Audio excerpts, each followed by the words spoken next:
How do ultra high net worth individuals manage a $100 million portfolio plus in the current market conditions? Let's take a deeper look and discuss a couple of those concepts.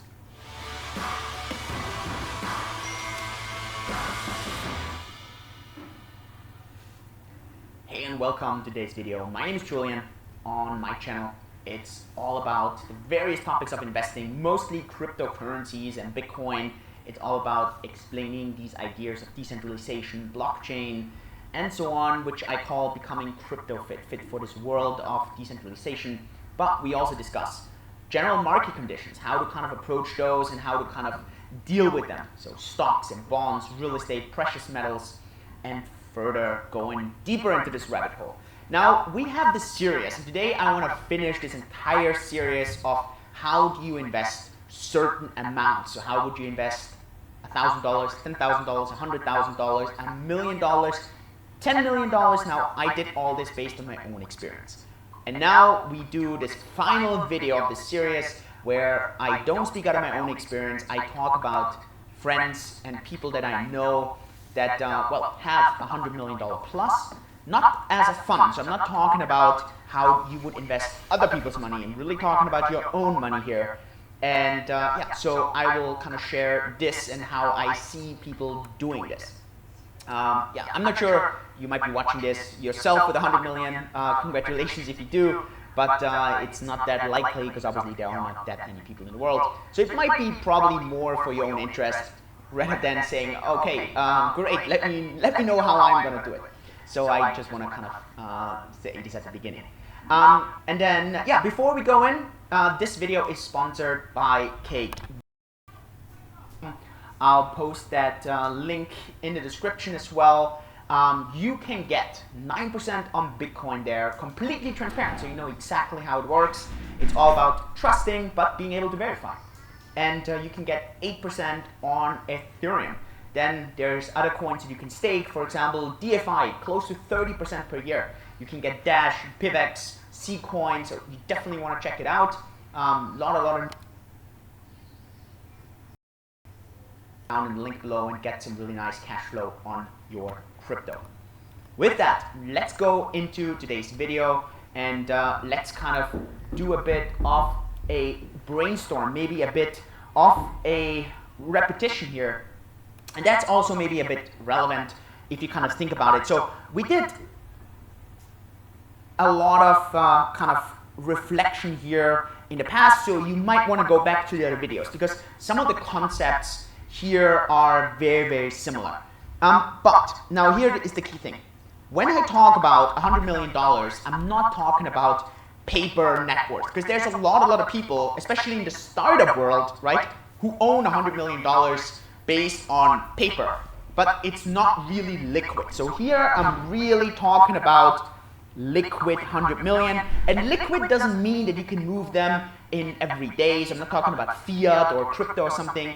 It can also be real estate. Now I get that real estate is not always considered to be liquid. I get it, but really, like, what I'm not talking about, that's excluded here. What I'm not talking about is that you own 30% of a company, of a startup that's worth 500 million, and now you own 150 million, but it's completely liquid. Like, you cannot really sell this part, right? So I'm really talking about 100 million liquid, and how do people kind of invest this stuff, or how do they manage it? Now, there's a couple of things that happen when you are at this level, and actually at the $10 million level this already started, but here this is getting extreme now, and this is returns on this portfolio, right, are 99% more often higher than any kind of income, right? So here it really makes sense to think about each percentage point. And I mean, it's clear, I mean, 1% here is 1 million per year, right? So it really makes a difference here if you start focusing on each percentage point. And that's very different to the smaller amounts. And the interesting thing is this, right? So let me kind of talk about the interesting thing.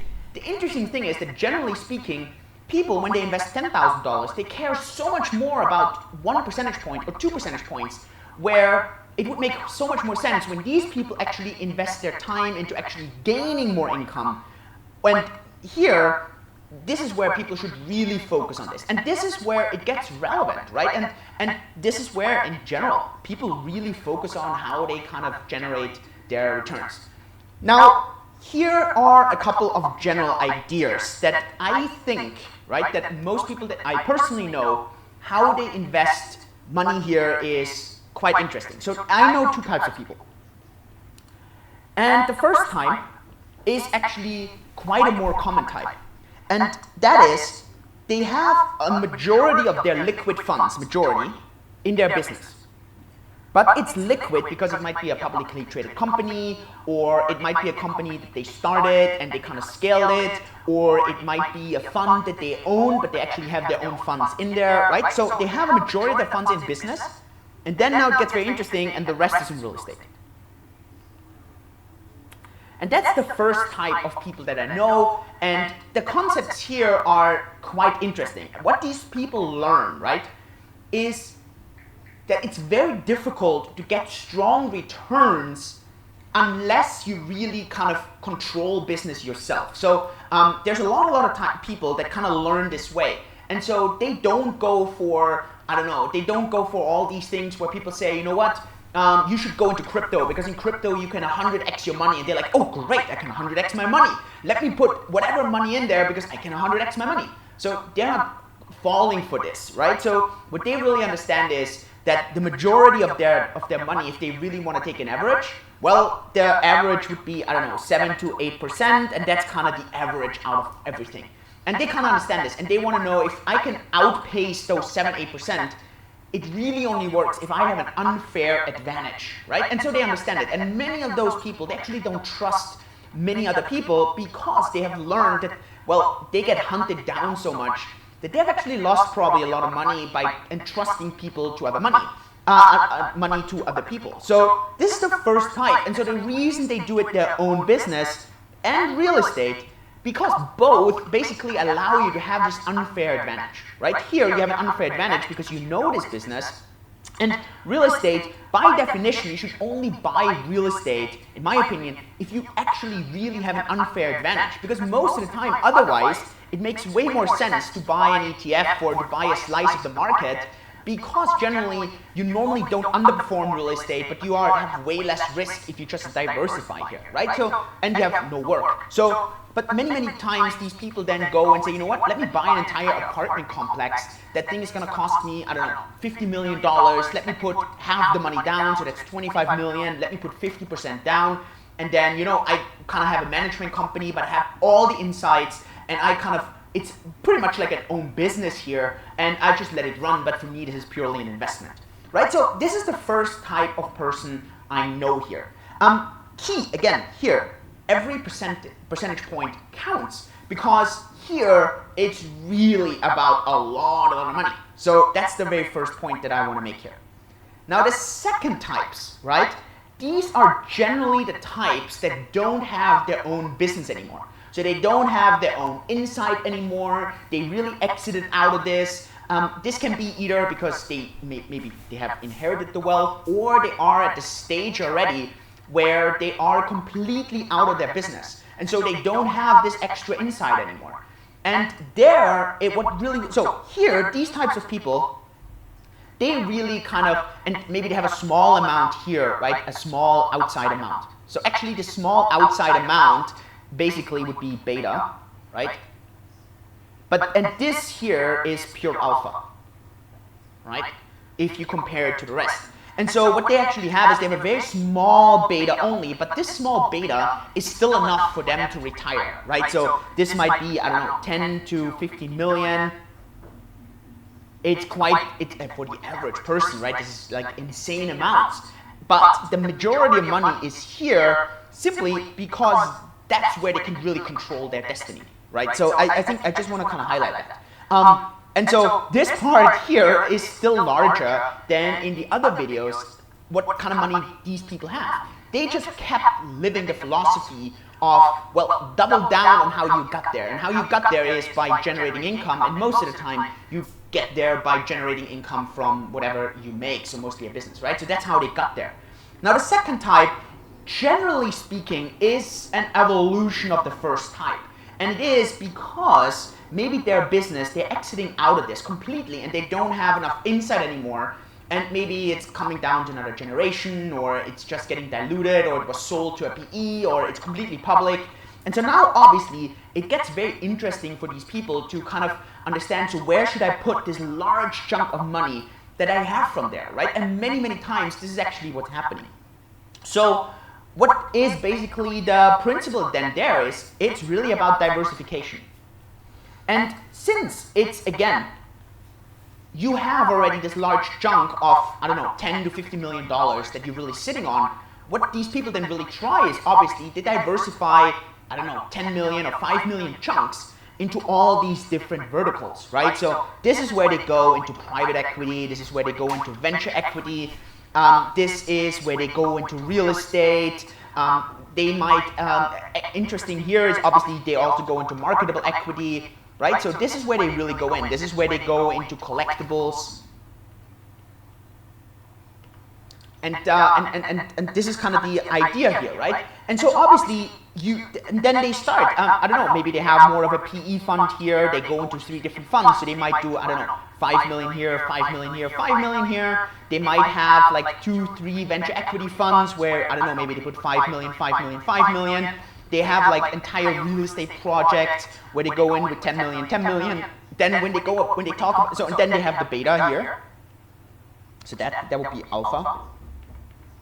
Right, and then they do marketable equity here, and then they go here, they go into stocks normally, right? So, I don't know, they would have like 10 to 12 different stocks, individual stocks here, and then they do entire collectibles, and many times these are hobbies, right? So this can be cars, and so on, right? And then they would have a beta portfolio, which is generally speaking the entire kind of like distributed, uncorrelated thing.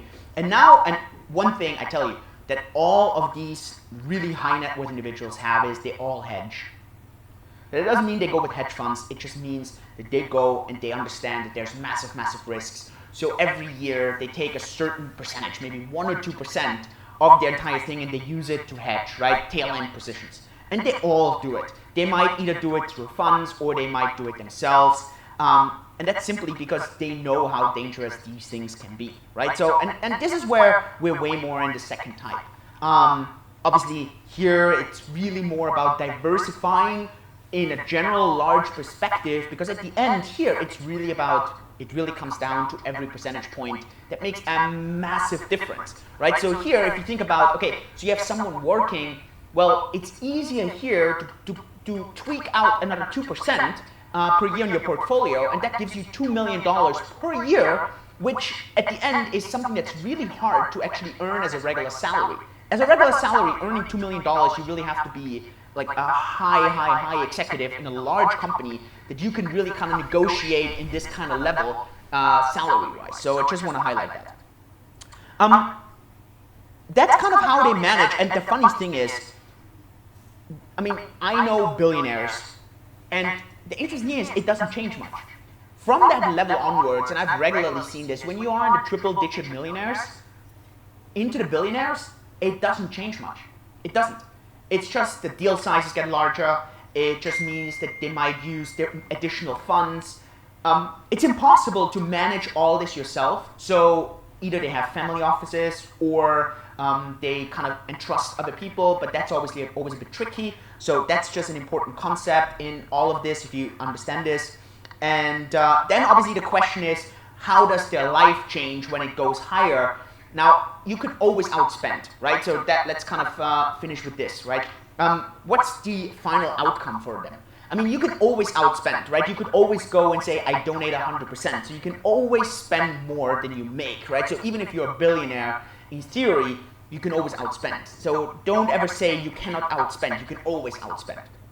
But so obviously at some point, it's very difficult to have expenses, regular expenses, that are rational, right? I'm not talking about just that you are on purpose outspending, but it's very, very difficult to have expenses that are higher than you're generating in returns from your entire assets.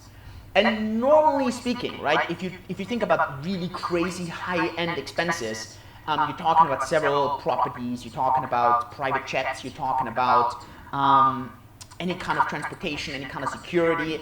Generally speaking, after around 300 million, that's normally what I see as kind of the limit.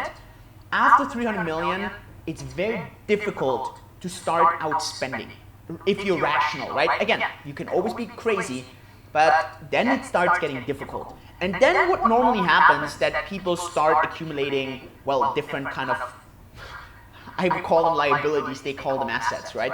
But like that's when they start buying these crazy yachts, that's when they might start buying sports clubs. Now I understand that sports clubs can be a strong investment, but many times a lot of these owners actually don't make money. It's almost more like a hobby, and they're happy if they can kind of break even. Now it depends. Some clubs are actually returning some money, but that's normally after 300 million. So for most people that I know, they always tell me, look, once you hit 300, 400 million, afterwards it's more of a number rather than that you could outspend. And then, again, of course, $1 billion, you have more money to donate. Sure, you have more money to move the needle. And that's where I guess a lot of these super high net worth individuals kind of target or go at.